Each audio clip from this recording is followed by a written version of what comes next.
Here we are at the end of June. I wanted to show an example of one of the many nice ways apples take care of themselves for us.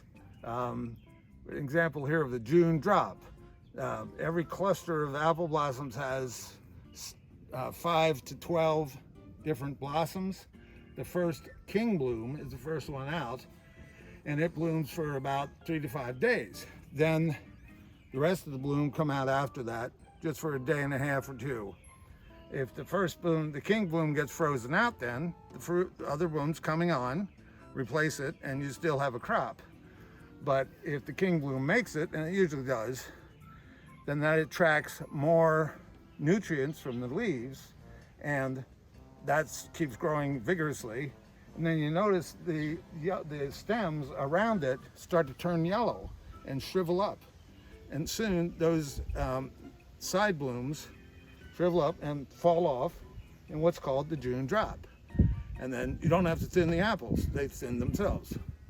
You really need that to happen. A lot of varieties are biennial bearing, and if you don't thin them off either that way or chemically, you the next 1 year you have a great big crop of small apples, next year you have no crop or much smaller crop of great big apples. So one of the functions of this biennial bloom and the thinning is to reduce that biennial bearing. But apples are nice. Apples are originated in Eastern Europe.